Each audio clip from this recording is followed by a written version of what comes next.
chaîne YouTube ETélé Bénin, notre page Facebook ETélé Life, notre site internet www.etelebene.com, notre page Twitter ETélé Life. Téléchargez également sur Play Store et App Store notre application ETélé Bénin pour suivre nos programmes en direct. ETélé Bénin, c'est aussi le numérique pour être plus proche de vous. ETélé Bénin, c'est aussi le numérique qui nous rapproche de vous. ETélé Bénin, c'est le numérique pour être plus près.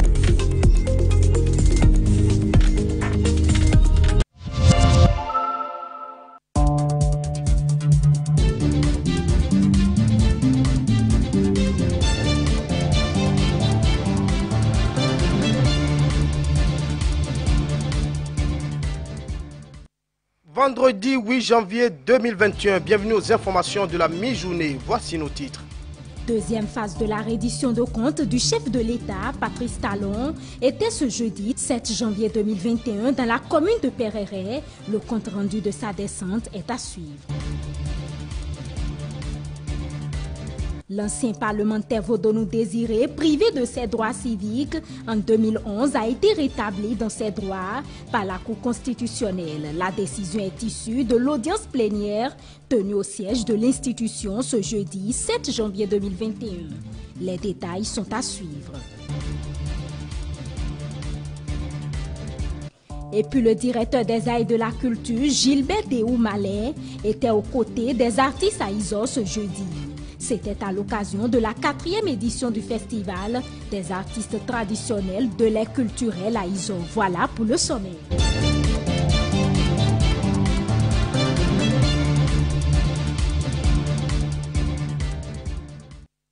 Merci de nous préférer pour vous informer. Toutes nos excuses pour ce léger retard. C'est par la commune de Pereret que le chef de l'État, Patrice Talon, a entamé la deuxième phase de sa tournée de reddition de comptes et d'évaluation de l'action gouvernementale.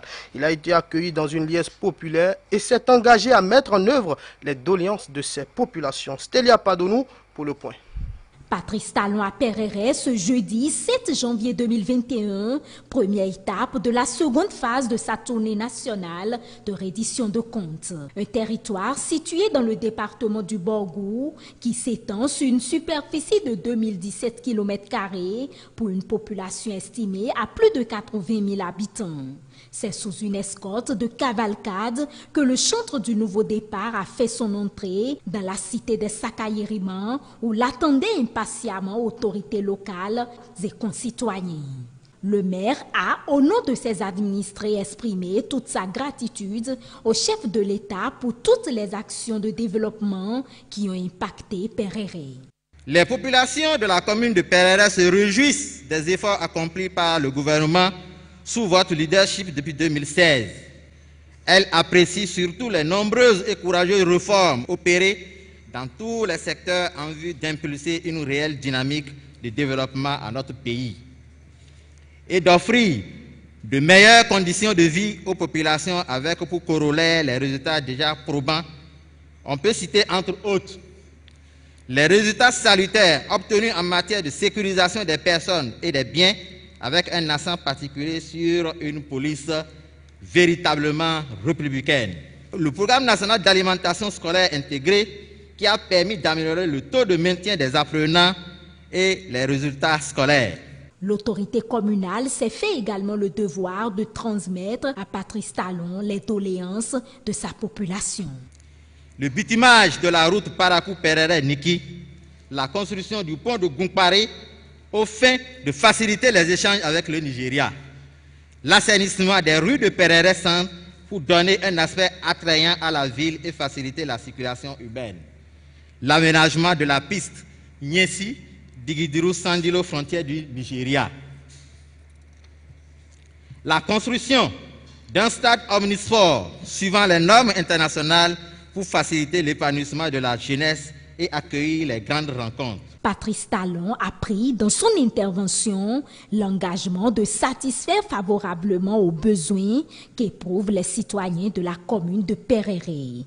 Pas au titre de promesses électoralistes, mais plutôt au titre de ce qui est désormais en cours et planifié. Car, martèle-t-il, nous ne sommes pas en campagne. Venir rendre compte à celui-là qui s'est levé un jour, a abandonné toutes ses activités, est allé faire la queue sous le soleil, parfois sous la pluie, pour porter son choix de cœur, de confiance sur quelqu'un à qui il confie son destin. Il est indispensable de pouvoir lui rendre compte face à face. Au titre de ce que moi j'ai vu, comme bilan, comme dynamique, comme façon de dépenser, façon de mobiliser l'argent, façon de programmer les choses, pour ce que j'ai vu, pour ce qui est désormais établi, ce qui se fait, je peux vous prendre l'engagement devant vous que tout ça, c'est pour demain. Nous sommes capables de construire notre pays avec nos propres ressources. Des propos d'espoir qui ont mis fin à la visite de Patrice Talon. Prochaine destination, la commune de Ndali. Oui, c'est exactement ça, Stélia Padono. Après Perere, le chef de l'État s'est rendu à Ndali, la cité de Bonakeri, où les populations ont souhaité la pérennisation du nouvel état d'esprit. Nous y reviendrons dans nos prochaines éditions. On poursuit ce journal. Regard croisé sur l'œuvre socio-politique accomplie depuis 2016 et perspective pour 2021. C'est le thème de la visioconférence organisée pour clôturer l'année 2020 par le cercle de réflexion de la diaspora béninoise. Bien évidemment, en lien avec plusieurs partis politiques. Comme intervenant principal de cette conférence, le ministre Alain Orunla, porte-parole du gouvernement, a passé en revue les grands axes des interventions du chef de l'État durant la première phase de sa tournée de reddition de comptes. Reportage. La tournée de reddition des comptes du chef de l'État, Patrice Talon, était au cœur de la téléconférence organisée par le Cercle de réflexion de la diaspora béninoise. En collaboration avec les partis UP, BR, Moël Bénin, PRD et FCBE, les organisateurs ont souhaité poser leur regard sur l'œuvre sociopolitique accomplie par le président Talon au cours des 5 dernières années et à se projeter sur 2021. Il est vrai que la construction de notre pays est une œuvre successive de longue haleine. Chaque président, depuis les indépendances, a contribué à sa façon à l'entretien et à l'embellissement de la jarre ancestrale en fonction des outils dont il disposait.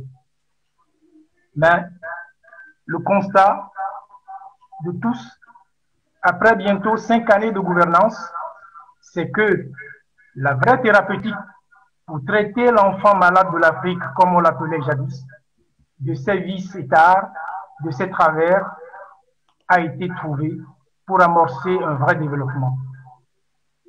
Comme intervenant principal, le ministre Alain Orunla a mis l'accent sur le mérite que le président Talon reconnaît au peuple béninois dans le bilan obtenu au bout de ce quinquennat. Ces résultats, surtout ceux qui sont visibles, ceux qui sont perceptibles, les routes, les hôpitaux, les infrastructures, c'est des choses qui sont dues à notre peuple et qui auraient dû être faites depuis des décennies, depuis 60 ans. Et donc, le président Talon ne s'enorgueillit et ne s'attribue aucun mérite d'avoir réussi ou d'avoir réalisé ce peu de choses. Ce dont notre gouvernement est le plus fier, c'est ce qui a été semé. C'est ce qui a été mis sous terre pour ressusciter l'école. Nous avons priorisé la formation technique et professionnelle qui manque tant à notre pays. Les résultats seront là dans 5 ans, dans 10 ans. On a travaillé pour aujourd'hui, demain, après-demain, pour les générations à venir. Ce dont nous sommes et nous nous réjouissons aux côtés du président Patrice Talon, c'est d'avoir restauré la dignité du peuple béninois, qui est un peuple travailleur, laborieux, fier, mais qui a été égaré par de nombreuses années de dilettantisme et de navigation à vue. Après avoir évoqué les résultats obtenus dans les domaines de l'énergie, de l'eau, des infrastructures, ainsi que les réformes engagées, le ministre Alain Orunla a laissé la parole à divers autres intervenants, dont les représentants des partis politiques, qui ont aussi apporté leur regard sur la nouvelle dynamique dans laquelle le Bénin avance désormais sous l'impulsion et le volontarisme du président Talon, avant de répondre à diverses questions. C'est la politique qui a ralenti ce pays. On a parlé d'intellectuels tarés, on a parlé de démocratie Nescafé. La réforme On ne peut pas conclure, alors qu'elle n'est pas encore totalement expérimentée, à son échec. Le but, ce n'est pas de limiter les partis politiques, ce n'est pas de dire qu'il n'y aura que 2-3 partis au Bénin, c'est d'éviter qu'il y ait pléthore de clubs électoraux. Au cours des semaines et des mois à venir, la diaspora béninoise entend poursuivre sous diverses formes sa contribution à une réflexion constructive sur les acquis du nouveau départ et à l'échéance électorale présidentielle qui arrive à grands pas. La Cour constitutionnelle s'est prononcée ce jeudi 7 janvier 2021 sur les recours relatifs au parrainage et à la prorogation du mandat de Patrice Talon. La haute juridiction a fait savoir qu'elle ne peut pas contrôler la volonté du constituant dérivé. Elle s'est donc déclarée incompétente. Le consultant politique Agapit Napoléon Maforican s'est prononcé sur la décision. Le point de son intervention dans cet élément. C'est une décision historique qui peut enfin discipliner notre classe politique. Ainsi se résume l'avis du consultant politique Agapit Napoléon Maforican sur les décisions DCC 21-10 et DCC 21-11 du 7 janvier 2021 qui font état de l'incompétence de la Cour constitutionnelle sur les recours relatifs à la prorogation du mandat présidentiel et au parrainage. La haute juridiction a fait savoir qu'elle n'a point les prérogatives pour contrôler la volonté du constituant dérivé qu'est l'Assemblée nationale. La Cour est revenue à ses fondamentaux. Cour constitutionnelle, institution créée par la Constitution, elle reste dans la posture d'un organe institué et s'est refusée à continuer d'évoluer comme certaines cours l'ont fait avant elle, comme un organe supraconstitutionnel. Le constituant, comme le géniteur, l'institution créée est la progéniture.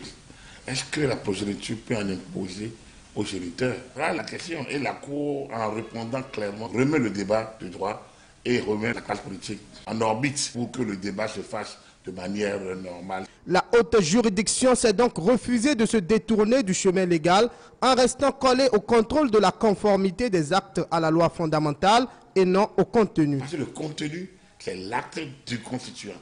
Qu'il soit un constituant originaire, c'est-à-dire le peuple, ou que ce soit un constituant dérivé, les représentants du peuple à l'Assemblée nationale.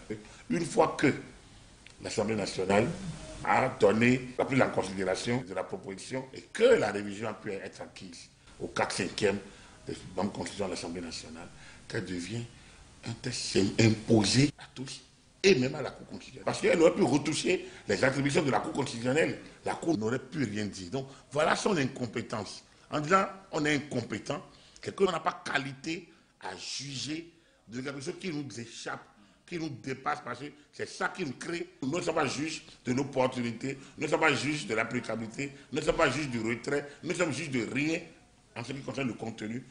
Le contenu étant un acte majeur de constituant, donc du peuple souverain. Parmi les requérants se trouvent des juristes. Ont-ils méconnu le principe fondamental du constituant et du constitué?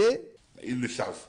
Mais en la matière, puisque le constitué s'est offert des espaces tellement de liberté au nom du principe que ces décisions ne sont susceptibles d'aucun recours, on a pu penser qu'on doit continuer, mais continuer ainsi, c'est aller d'insécurité en insécurité. La Cour constitutionnelle est donc restée dans sa posture d'institution créée dont la mission est de contrôler la conformité à la Constitution. Elle ne s'est pas permis d'aller au-delà de ses prérogatives. Le consultant politique rappelle quelques décisions antérieures qui font polémique. Certaines cours, dont la Cour de 2006, à travers la décision par exemple 06-14, qui a créé le consensus en valeur constitutionnelle, la Cour de 2006 est allée au-delà et a ajouté une condition supplémentaire qui est le consensus, qu'elle a érigé en valeur constitutionnelle. Elle s'est comportée comme un organe supraconstitutionnel. Donc, c'est comme si elle existe en dehors de cette constitution, dont elle devient le garant de l'application. Alors, elle est créée par la Constitution. Également comme cette Cour constitutionnelle qui, en 2011, elle allait chercher des options fondamentales à la Constitution du 11 décembre, options fondamentales de la Conférence nationale. Or, ces options, d'abord, nulle part existé, et même si elles avaient existé, elles n'ont pas de portée juridique. La Conférence nationale n'est pas des États généraux de la nation, ce n'est pas une constituante. Je pense que la Cour en 2021 finit de se remettre vraiment au cœur du contrôle de constitutionnalité et reprend sa place de juge du contrôle de constitutionnalité, de régulateur de l'action publique. L'ancien bâtonnier Jacques Mégan s'est lui aussi prononcé sur la question. On écoute son analyse. Lorsque le constituant dérivé a voté la loi sur la révision de la Constitution, cette loi a franchi les étapes jusqu'à sa promulgation. Donc, avant sa promulgation, il y a eu un contrôle qui a été fait par la Cour constitutionnelle, par le juge constitutionnel. Mais ce contrôle, c'est surtout sur le respect de la procédure. Est-ce que, oui ou non, les articles 154, 155 qui autorisent la révision de la Constitution, est-ce que ces articles ont été respectés? Mais la volonté d'aller à révision ne revient pas, il ne revient pas à la Cour constitutionnelle de l'apprécier. Non, il ne revient pas à la Cour constitutionnelle de l'apprécier. La Cour constitutionnelle ne l'a pas fait. C'est-à-dire cette volonté avant la promulgation, sinon le respect de la procédure. Une fois que cette loi a été votée, la Cour a été saisie. Et c'est fort de ça que la Cour dit qu'elle est incompétente pour statuer sur l'applicabilité, puisque le travail est déjà fait. Et c'est une décision qui est bien dite. Elle est bien dite parce qu'elle est conforme à ce qui doit être. Parce qu'il ne revient pas à la Cour de se déclarer compétente pour apprécier un domaine qui ne lui appartient plus. Est-ce qu'une loi qui a été votée peut avoir une influence sur une loi ancienne? En matière constitutionnelle, il n'est pas interdit la rétroactivité. Le législateur peut revenir sur une ancienne loi, surtout que le problème qui se pose en l'état ne se situe pas au niveau de la rétroactivité, mais c'est des lois transitoires qui sont limitées dans le temps pour régler un problème ponctuel. Donc, est-ce que le constituant dérivé a bien fait? Il faut voir, je dis oui. Désiré Vodounou pourra désormais se faire élire au Bénin. Ainsi en a décidé ce jeudi 7 janvier 2021 la Cour constitutionnelle à l'occasion d'une audience plénière tenue à son siège. Pour rappel, l'ancien député s'était vu privé de ses droits civiques en 2011 pour des faits à lui reprocher. Il a donc saisi la Cour constitutionnelle à travers un recours pour demander son inscription sur la liste électorale permanente informatisée l'EPI. Suivez ses impressions après la décision rendue par la haute juridiction. Il est au micro de Mathilde Sabi. Oui, parce que ça fait bientôt 10 ans. Je dois pouvoir dire que la vitalité démocratique de mon pays est toujours en marche et que nous devons continuer de croire à nos institutions car ils viennent de rétablir une vérité incontestable et nous devons pouvoir dire merci. Et je me réjouis parce que c'est un combat que j'ai toujours mené. J'ai vécu ça très long puisque je l'ai vécu comme une injustice. Mais aujourd'hui, je crois que ma joie est grande puisque j'ai suivi de bout en bout la décision qui a été rendue par la Cour constitutionnelle. Et comme on a dit, l'espoir est la matière première du succès. Et je constate aujourd'hui que Dieu m'a exaucé et mes remerciements ne sont qu'à lui.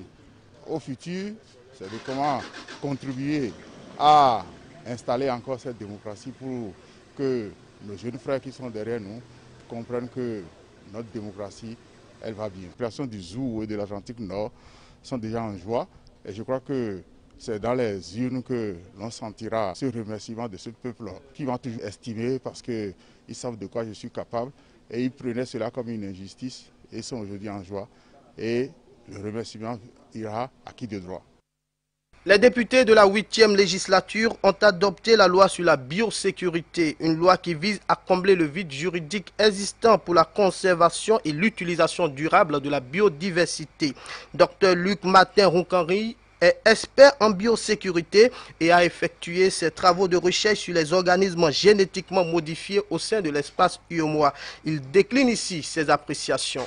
Elia Dira. Le Bénin se dote d'une loi sur la biosécurité. Une loi qui vise à combler le vide juridique existant pour garantir un niveau adéquat de protection dans les domaines de transfert, de la manipulation et de l'utilisation des organismes génétiquement modifiés issus de la biotechnologie moderne. Beaucoup ont travaillé pour que aujourd'hui nous ayons cette loi votée.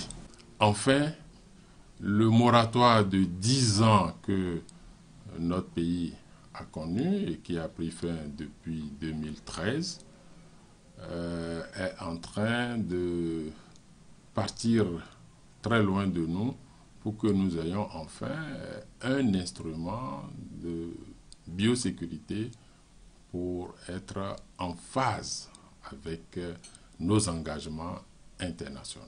C'est surtout cette loi-là qui répond enfin à une étape de l'exécution du protocole de Cartagena auquel notre pays est parti et vise essentiellement les mesures de prévention contre les organismes génétiquement modifiés.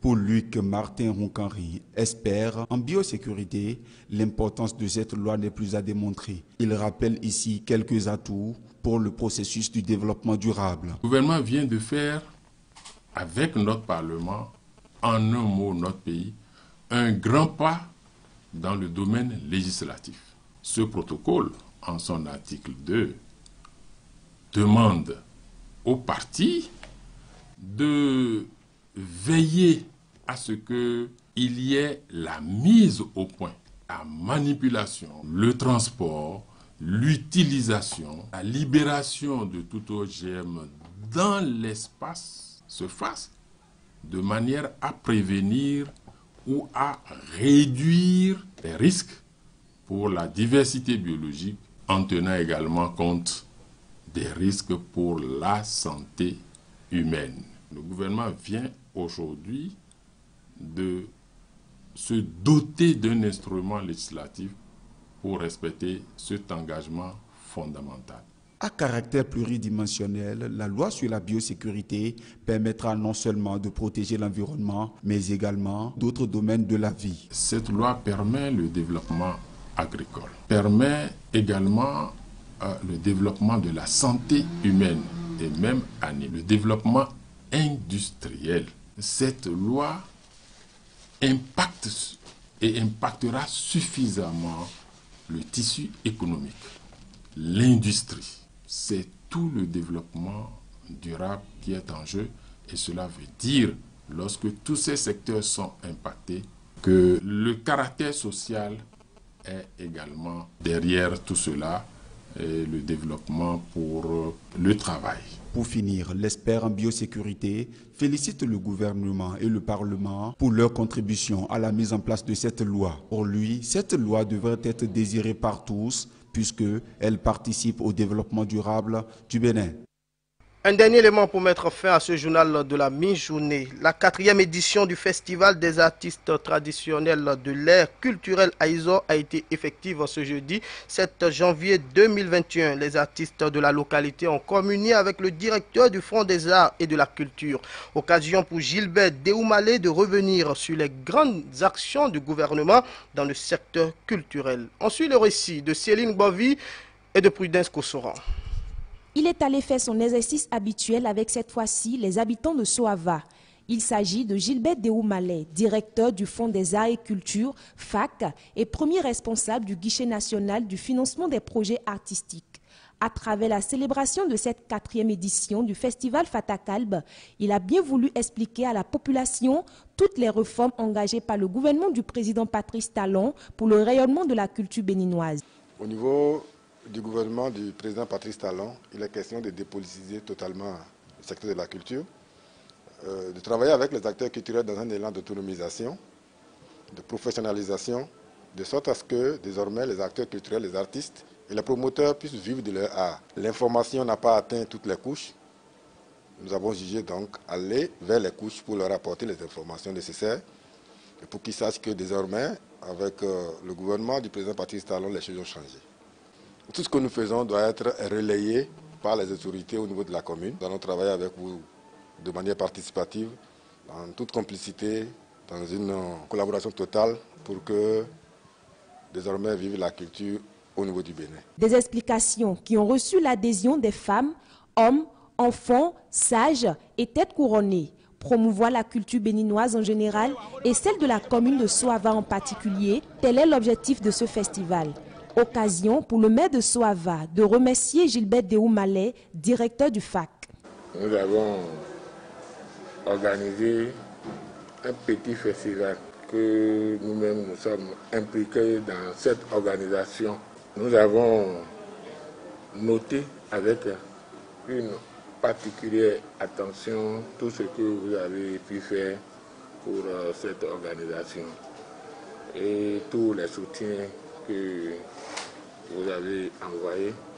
Nous sommes informés de tout. Donc nous vous en remercions. 7 groupes de musiciens traditionnels mis à l'épreuve au départ, 5 groupes ont pu tirer leur épingle du jeu pour valoriser les rythmes et danses de la commune. Occasion pour Gilbert Déoumalé de réaffirmer son engagement à rendre pérenne cette initiative. Ce que vous avez fait a une particularité. Dans les autres localités, c'est individuellement que les artistes s'adressent au fond des arts de la culture. Mais ici, vous, artistes musiciens de la chanson, de la musique traditionnelle de votre localité, vous vous êtes tous mis ensemble pour demander un accompagnement. Voilà qui est réjouissant, qui est encourageant. Et dans vos manifestations, vous avez organisé à l'interne une sorte de compétition, ce qui participe donc de la professionnalisation de ce que vous faites. Le Fonds des arts et de la culture s'engage à vous accompagner chaque année dans votre événement culturel qui participe de la visibilité de notre patrimoine culturel. C'est à travers des danses, démonstrations, suivies des prestations des artistes qu'a pris fin cette 4e édition du festival Fatakalb. C'était le journal de la rédaction. Merci de l'avoir suivi. Merci également à toute l'équipe technique. La prochaine édition du journal présenté, c'est 19h30. Ne bougez pas tout de suite. Après moi, ce sera la rediffusion de la chronique du soir du consultant politique Agapit Napoléon Maforican. 15h30, la rediffusion du débat technique. 16h30, le bulletin d'information. 19h, le grand soir avec Romuald Wongoui. E-Télé, la chaîne de l'excellence, que vous pouvez également retrouver sur nos différentes plateformes digitales. www.etelebene.com. Sur YouTube, Facebook, tapez tout simplement dans la barre de recherche E-Télé Bénin. Merci pour votre fidélité. À bientôt.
Retrouvez vos programmes préférés sur nos canaux digitaux, notre chaîne YouTube E-Télé Bénin, notre page Facebook E-Télé Live, notre site internet www.etelebene.com, notre page Twitter E-Télé Live. Téléchargez également sur Play Store et App Store notre application E-Télé Bénin pour suivre nos programmes en direct. E-Télé Bénin, c'est aussi le numérique pour être plus proche de vous.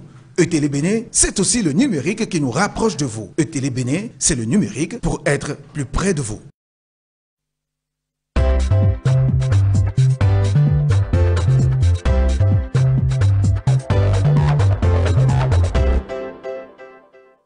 Mesdames et messieurs, bienvenue à la chronique du soir, cette tribune de décryptage de l'actualité nationale et internationale. Et c'est avec notre consultant politique, Agapit Napoléon Maforican, qui est déjà à nos côtés. Bonsoir. Bonsoir Romuald, bonsoir à tous nos téléspectateurs. Ah voilà, la Cour constitutionnelle était très attendue ce 7 janvier 2021, puisque la Cour connaît 5 recours sur, par ailleurs, le parrainage, la question de parrainage, et puis la question sur la prorogation de mandat mandat, donc du mandat du président de la République. La décision est rendue, nous la connaissons déjà, et puis la Cour se déclare incompétente par rapport à ces différents recours donc émis devant elle, bien évidemment. Avec vous, Agapit Napoléon Maforicain, on pourrait avoir... Quelles sont les conséquences d'une telle décision de la Cour?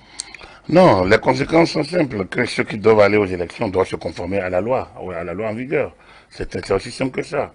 Mais cette décision a d'autres conséquences qui sont heureuses. Et, enfin, entre autres, je ne veux pas m'attarder sur les conséquences parce que liées aux candidatures à l'élection présidentielle, parce que j'ai toujours estimé que vous voulez aller aux élections, vous devez vous conformer aux règles prévues par les textes en vigueur. C'est pas à vous de dire les conditions qui doivent être réunies pour que vous y alliez. Vous avez le choix d'y aller, vous n'êtes pas contraint d'y aller, vous n'êtes pas obligé d'y aller. Donc, des conditions ont été érigées, vous les respectez et vous allez. Ça, c'est le b.a.-ba des choses. Mais vous voulez saluer cette décision de la Cour constitutionnelle parce que c'est une décision historique. Elle est autant historique la décision 0614 du 13 juin, si je me trompe, du 13 juin de 2006, hein, qui était en contrôle de constitutionnalité donc de la loi constitutionnelle qui proposait le mandat des députés de l'époque d'un an afin de coïncider les élections législatives et les élections locales, communales. Voilà. Donc, à l'époque, la Cour nous a sorti une affaire de consensus à valeur constitutionnelle qui était une nouvelle notion, qui n'avait aucune valeur de droit, qui n'avait aucune explication, qui n'avait aucune source, qui n'avait aucun fondement dans les textes. Donc, du coup, on dit oui, voilà, le peuple a refusé tout pouvoir à abus, le préambule, la conférence nationale, et puis on dit voilà, valeur constitutionnelle. Alors là, ça c'était historique, mais ça a créé une situation d'incompréhension générale, et ça a donné lieu à une insécurité en matière donc de contrôle de constitutionnalité, surtout de l'heure constitutionnelle. Puis on est revenu en 2011 avec d'autres manières de voir. On est revenu en 2015. Alors, donc, un abus dans l'interprétation large des textes.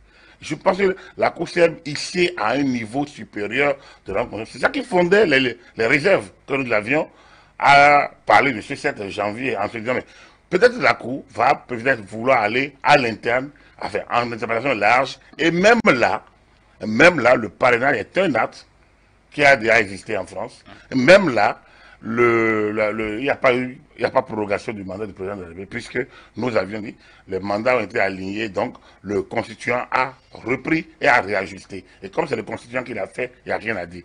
Donc, mais la Cour a préféré raisonner à minima, c'est-à-dire rester dans son champ stricto sensu. Et là, c'est intéressant, ça nous ramène simplement au cœur de l'idée. À mon avis, c'est ça qu'il fallait. Et donc, la prorogation du mandat est acquis. Enfin, on ne peut pas dire qu'il y a prorogation du mandat, mais le chef de l'État, dont le mandat finit en mai, a reçu l'onction du peuple. C'est ça que la Cour a dit de manière... Moi, je ne m'en compte. Ça, c'est la décision du peuple. Et souverain. Alors, s'il applique, effectivement, c'est une constitution qui a déjà de 5 ans. Et un autre serment, enfin, la Constitution, la même, dit compte tenu des nouvelles options que nous avons prises, du fait que nous devons aligner les mandats et les élections en 2026, nous devons commencer un certain nombre d'arrangements dans la Constitution pour que les élections générales s'étalent dès lors sur l'année. Ça ne peut pas se faire le même jour. Cela nous oblige à régler certaines questions qui étaient déjà en suspens, comme entre le premier et le second tour. Donc, c'est en réglant ça que les dates ont été décalées. 45 jours, 41 jours, 2 jours. Le président qui est en place depuis 5 ans, si c'est 45 jours de plus qu'il fait, quel acte il va poser pour que le pays ne tourne pas, pour que ça puisse changer les donnes. Donc je pense que c'est des questions purement de guéguerre électoraliste, des questions politiciennes qu'il faille maintenant mettre de côté et avancer. L'une des conséquences de cette décision, c'est que les candidats n'ont qu'à se mettre au travail. Bon, est-ce à dire que le parrainage, de toute façon, la Cour constitutionnelle dit que je ne m'occupe pas du contenu, je m'occupe tout simplement de respect donc, de la procédure de révision de la Constitution. Mais l'autre chose, est-ce que les juristes, vous avez parlé des libertés, hein, bien évidemment que la Cour s'est donnée au fil des mandatures, est-ce que les juristes qui font partie, bien évidemment, des requérants, n'avaient pas connaissance de ce que la Cour pourrait décider de retrouver sa place qu'il avait entre-temps laissée? Non, comment on peut savoir? La Cour, c'est le juge suprême. Elle juge en dernier ressort. Donc, cette décision s'impose à tous. Donc, c'est un peu ça. En réalité, le président Talon avait voulu ajuster un peu dans la révision de la Constitution manquée de 2017, c'est les pouvoirs et le mode de désignation de ses membres parce que les pouvoirs de la Cour constitutionnelle en la matière sont énormes, sont grands. Et on a vu certaines dérives. Moi, je salue. Le procès de Jobono est un chef de droit privé. Et les gens disent, il n'y a pas de publicité, il n'y a pas de truc de ça à la Cour constitutionnelle. Mais je vous avoue, les décisions de la Cour de Jobono, depuis 2018, ces décisions forcent l'admiration. Et pour l'analyste politique ou le juriste qui analyse vraiment ces décisions avec beaucoup de recul, il se rend compte que nous avons fait un progrès vraiment dans le contrôle de constitutionnalité. Nous avons remis le contrôle de constitutionnalité au cœur des pouvoirs de la Cour constitutionnelle. On n'a plus mis le contrôle supraconstitutionnel. Donc ça, c'est intéressant de saluer ce réajustement, ce repositionnement constitutionnel en matière de contrôle de constitutionnalité et en matière donc de contentieux, en matière des élections. Je pense que notre Cour a fait beaucoup d'efforts et les juristes, ils le diront. Ceux qui ne sont pas dans la posture politicienne, ils vous le diront. C'est une avancée. Et ça, c'est à l'actif de cette Cour constitutionnelle. Est-ce que c'est la fin de la récréation, comme le dirait l'autre? Est-ce que, voilà, après cette décision de la Cour, on n'aura pas encore d'autres sorties, par exemple des forces de l'opposition, d'autres personnes également? Est-ce que maintenant, on peut s'assurer de ce que maintenant le processus électoral avec le calendrier publié par la Sénat, on le suit bien évidemment, et puis on va à l'élection présidentielle du 11 avril. Lorsque le juge siffle la fin d'un match, est-ce que le match se poursuit? Enfin, il y a des gens qui me disent, je reste sur le terrain, je ne veux pas partir. Hein? De toute façon, le juge, il s'en va. Avec le ballon, les officiels et tous, donc et la sécurité et tous. Donc c'est pour vous dire que sur ce dossier, non, la Cour peut toujours, il peut y avoir des saisines, Là maintenant, la décision de la Cour concerne le contenu de la révision de la Constitution, donc des éléments internes, notamment ce que parrainage, prorogation du mandat, selon ce que les gens disent, et quoi encore. Donc, en dehors de ces éléments, il pourrait y avoir d'autres, par exemple, l'interprétation que fait la Sénat du parrainage. Voilà, la Cour peut être le mot opératoire. Parce que justement, la Cour peut être saisie expressément sur ça. Et ça, je le disais sur une tribune, que la Cour aurait pu régler tout ça en une décision. Mais elle a voulu, et c'est ça. C'est la démarcation, en fait. La démarcation est restée dans... Montrer qu'elle a fait un réajustement, un repositionnement jurisprudentiel, un repositionnement purement, et qui le restreint dans son champ originel, donc de contrôle de constitutionnalité, et non, donc elle a fini avec les divagations supraconstitutionnelles. Voilà. Donc ça n'étonnerait pas si demain nous avons des décisions sur le mode opératoire, donc du parrainage ou d'autres questions qui relèvent quand même du processus électoral. Il peut en avoir, oui, bien sûr. Le contentieux électoral, c'est depuis les actes préparatoires jusqu'à la fin. Donc la Cour va revenir surtout, va revenir progresser, enfin, au fur et à mesure qu'on avancera sur des saisines d'aujourd'hui ou de demain sur le processus. Très bien. Le chef de l'État a entamé sa deuxième phase de tournée présidentielle. Père Ndali, pour le compte de ce 7 janvier, toujours cette euphorie qu'on observe au niveau des populations, Agapit Napoléon Maforika. Combien on a tout dit sur la tournée. Le peuple aime son chef, le peuple comprend son chef, le peuple adhère aux réformes que le chef de l'État a lancées. Le peuple voit ce qui change dans le pays depuis qu'il est en place. Donc, vous ne voulez pas que le peuple ne s'est pas satisfait, naturellement. Et Pereret, par ailleurs, c'est quand même chez le ministre Kalafia. Il est sur son territoire. Quand même, le fils du terroir revient, ministre de la question de la sécurité. Je trouve quand même que c'est de bon droit. Et il avait promis en son temps que Patrice Talon foulera le sol de Pereret, on s'en souvient encore. Après, justement, l'ancrage que donnera le président Patrice Talon, il avait promis à sa population, bien évidemment, Patrice Talon qui foule le sol Pereret. Ben, de toute façon, pour moi, c'est un acte normal. Là, tu vois, il n'y a rien d'extraordinaire.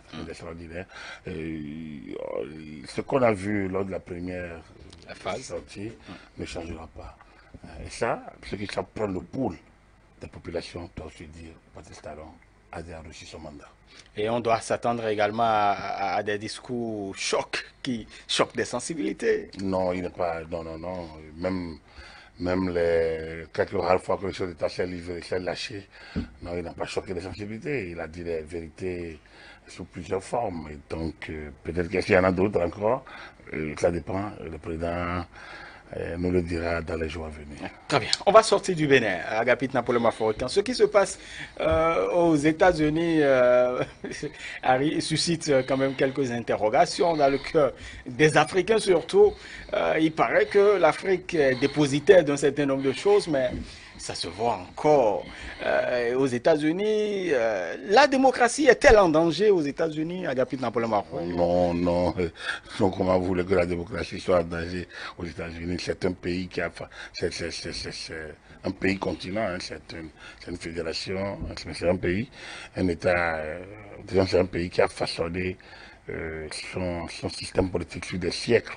Et donc aujourd'hui, c'est une machine. Il peut y avoir des soubresauts, il peut y avoir des voix de face, il peut y avoir des incompréhensions, il peut y avoir... ça va évoluer de toute façon, mais ça va rester toujours un système moderne. Et donc la démocratie en Amérique a encore de très beaux jours devant elle. Le seul problème, elle peut subir des mutations, certaines pratiques peuvent changer, on peut revoir un peu tel à travers les amendements et autres. Le comportement de Donald Trump peut donner lieu, donc du coup, dans le débat hier, actuellement, 25e amendement, ça peut donner lieu à des mutations. Parce que lorsque le chef de l'État, lorsque le président, le chef de la puissance américaine se comporte de cette manière, il y a des choses quand même. Alerte coronavirus. Béninoise, Béninois. Le coronavirus est une maladie respiratoire grave qui peut affecter tout être humain sans distinction. Progressivement de lui. Et qui est confirmé. Ça montre quoi? Ça montre simplement que une démocratie, c'est d'abord des institutions fortes. Mais ces institutions aussi fortes ne peuvent être animées que par des hommes forts. Si les institutions fortes sont animées par des hommes faibles, on ne peut pas. Donc il faut avoir des hommes qui ont des caractères, des hommes qui sont moulés dans la pratique institutionnelle. Et c'est tout à l'heure, je saluais la décision de la Cour constitutionnelle, parce qu'au moins, ça nous met dans le contrôle de constitutionnalité. Lorsque vous êtes une institution et vous vous livrez à des déviances, vous-même vous donnez des pouvoirs extrêmes, ou on ne sait pas jusqu'où vous pouvez vous arrêter, il y a une insécurité, personne n'est plus à l'aise de commenter, personne n'est plus à l'aise de savoir jusqu'où vous allez vous arrêter, et ça peut créer des choses. C'est ça, les institutions fortes. Donc, dans le cas d'espèce, je saluais notre Cour constitutionnelle, tout simplement parce que je suis partisan de ces institutions fortes qui nous permettra d'avoir des hommes forts. Vous savez, les hommes forts, c'est dans les institutions fortes qu'ils se manifestent. Et donc, il faut, et même si vous êtes un homme de faible caractère, vous entrez dans une institution, l'historicité de l'institution, son envergure, tout ça peut vous transformer et vous changer en un homme de caractère. Ça dépend des pratiques institutionnelles. Et dans le cas d'espèce, je pense que le Congrès américain a montré également que seul contre les États-Unis d'Amérique et non les considérations partisanes clivantes. Alors, Donald Trump, une fois que les instances ont prononcé la fin de la récréation, je en parlais tantôt, que pourrait-il faire d'autre que de le reconnaître? S'il ne le reconnaissait pas, il ne serait pas juré. Il ne serait pas juré. Là, il pourrait avoir fait face à un impeachment, à une procédure de destitution par ailleurs. Donc, il a su arrêter sa rébellion et donc aujourd'hui place à la transition à l'ère Joe Biden vers le pouvoir Biden dans 2 semaines. Tout à fait, le 20 janvier. Très bien. Merci beaucoup à vous, Agapite Napoléon Mafori. Quand vous êtes notre consultant politique, mesdames et messieurs, merci d'avoir suivi donc la chronique du soir.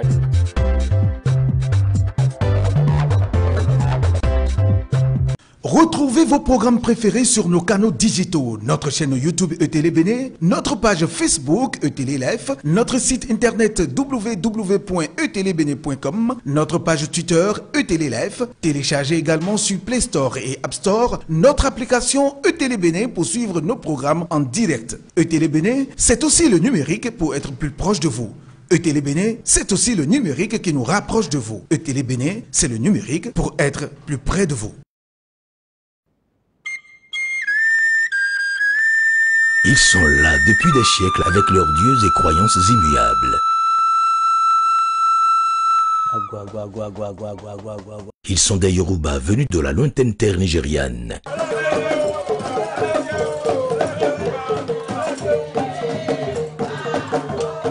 Ils sont adorateurs d'Oya, le régisseur de leur vie du berceau au tombeau.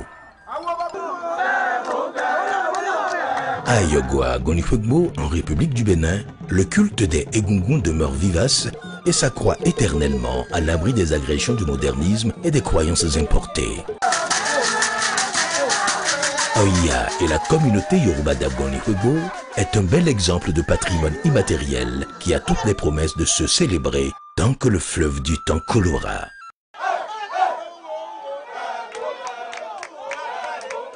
Oya, le dieu d'Ayogo, est un documentaire poignant, une descente aux sources que nous offre le réalisateur Ignace Yetiénou dans le magazine télévisuel africain Tama, ou la transmission authentique du message des ancêtres.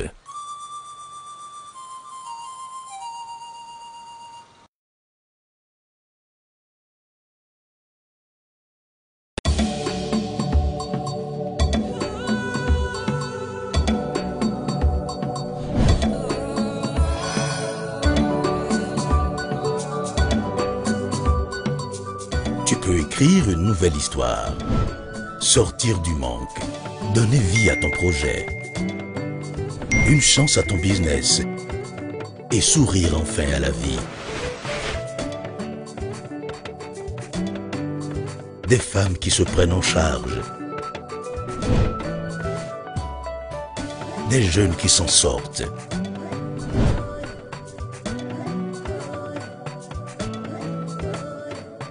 Des familles plus heureuses. Avec le microcrédit à l'AFIA, tout devient possible. Toi aussi, tu peux réussir. Microcrédit à l'AFIA, le crédit qui vient à vous.